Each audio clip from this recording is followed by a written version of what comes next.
Pau a une très grande chance.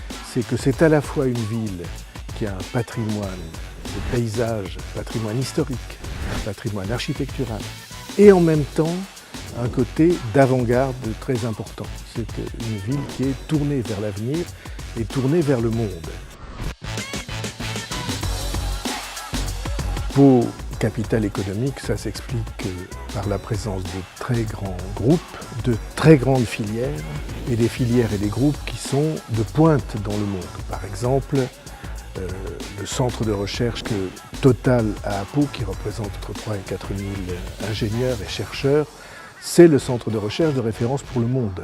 Dans l'aéronautique, alors, Pau et le Béarn sont une zone extrêmement attractive puisque nous avons Safran qui fournit près d'1 sur 2 des moteurs d'hélicoptères qui volent dans le monde avec des développements techniques d'avant-garde, notamment dans le numérique. Nous avons de grandes entreprises dans l'agroalimentaire et en même temps dans évidemment tout ce qui est le vivant, les sciences du vivant, avec notamment un groupe qui s'appelle Euralis, qui est très important en agroalimentaire, dirigé vers le monde. Le campus universitaire est un campus, on va dire, à l'américaine, sur lequel les étudiants et les enseignants se rencontrent et j'allais dire, fraternisent.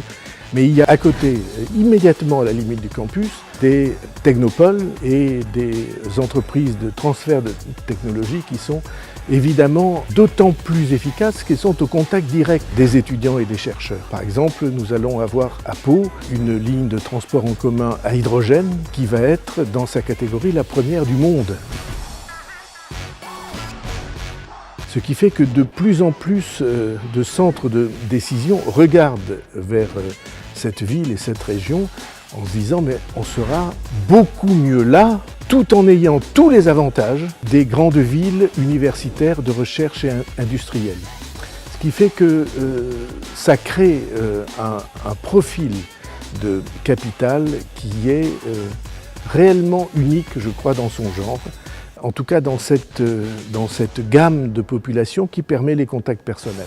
Et c'est aussi une ville, par définition, où on peut trouver de la main-d'œuvre quand on s'y installe, où on peut trouver fructueusement, parce qu'on a beaucoup d'entreprises et beaucoup de systèmes de formation qui sont un vivier pour former les collaborateurs futurs de ceux qui viendront. Et donc vous voyez, c'est une équation qui concilie l'agrément de vivre avec une très grande convivialité et avec la présence de très grandes opportunités industrielles, universitaires et de recherche.